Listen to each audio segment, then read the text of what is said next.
So I want to take a minute to address Joe Biden's, bizarre speech on guns. He began by thanking the participants of this roundtable that he had at the White House, and there were mayors, police chiefs, and other bipartisan officials, including the mayor of Baltimore, who I would probably rate below Karl Marx on a list of people I would ask about gun violence. Let's be honest.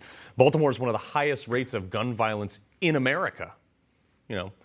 It would go something like this if I was there. Hey, Mayor Brandon Scott, what are you doing in your city? Oh, you're defunding the police and not addressing crime? Cool. We'll just do the opposite. That should be the only conversation anyone has about gun control with that dude. Biden kept using the term sensible gun violence legislation. Literally no one is for gun violence except for the people committing gun violence. And you know what they don't care about? Laws. Hence why they're committing murder in the first place. But don't worry, Joe Biden's been on the wrong side of nearly every statistical data point on gun control. But hey, he has been at this a long time. Watch. I've been at this a long time, and there are things we know that work that reduce gun violence and violent crime, and things that we don't know about. But things we know about, background checks for purchasing a firearm are important. Ban on assault weapons and high-capacity magazines. No one needs to have a weapon that can fire over 30, 40, 50, even up to 100 rounds, unless you think the deer are wearing Kevlar vests or something. And the Gun Salesman of the Year award goes to Joe Biden. Oh, and background checks will solve mass shootings. Really?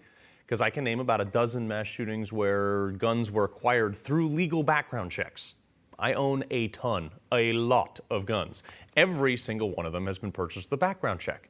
It's fine, but they don't stop the crime. Bans on mags, even the nutty Ninth Circuit appeals has overturned this ban, and the fight will probably end up in the Supreme Court, but maybe he missed the part where the Second Amendment was also for a well-regulated militia, for war. But hey, Joe, if you don't need them, why are you surrounded by people carrying them? Asking for a friend. And deer in Kevlar vests, how tone deaf is this guy? Nothing in the Second Amendment has anything to do with hunting. Nothing. The Second Amendment, from the day it was passed, limited the type of people who could own a gun and what type of weapon you could own.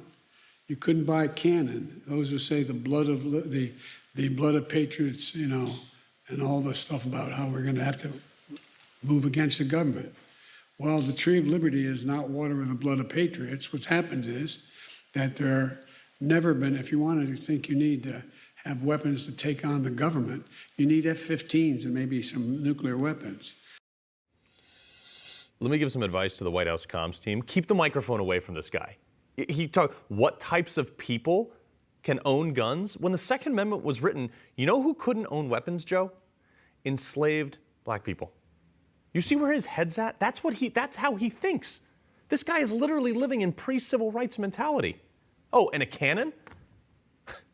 You always could own one. In fact, you still can. And you want to know how I know this? I have one. By the way, you don't need a background check for that. This was my favorite part, though. When he fumbled through one of the most applicable quotes, the tree of liberty must be refreshed from time to time with the blood of patriots, Joe. That's how it goes.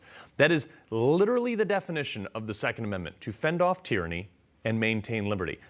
I love how he also cited F-15s and nukes as a need to overthrow the government. But this is, at the same time, these are the same idiots that have fenced off D.C. with tens of thousands of troops and gone on a worldwide media tour saying that a few hundred unarmed folks almost overthrew the government on January 6th. You can't have it both ways. These people are complete clowns. It's unbelievable. Guns are not the problem. Gun manufacturers are not the problem. Licensed gun dealers are also not the problem. I've said it before. Spoons don't make people fat. Cars don't make people drive drunk. You know what the problem is? Bad guys. There was nothing in his speech about how they're going to address bad guys. They talk about a task force and more federal programs and a 5-step plan, after-school programs and connecting people to social services. No, Joe. Start locking up bad guys for crimes. I can't make it any simpler. Stop penalizing lawful gun owners. Stop trying to take away my right to defend myself and my family against the criminals that you and your party keep letting out of jail. How about them apples? Let freedom ring. You just watched Newsmax TV, America's fastest growing cable news channel, now in more than 70 million homes. You can get Newsmax TV on your cable system or check your cable guide. And if your system doesn't carry Newsmax, call them, tell them you want Newsmax TV, because we're real news for real people.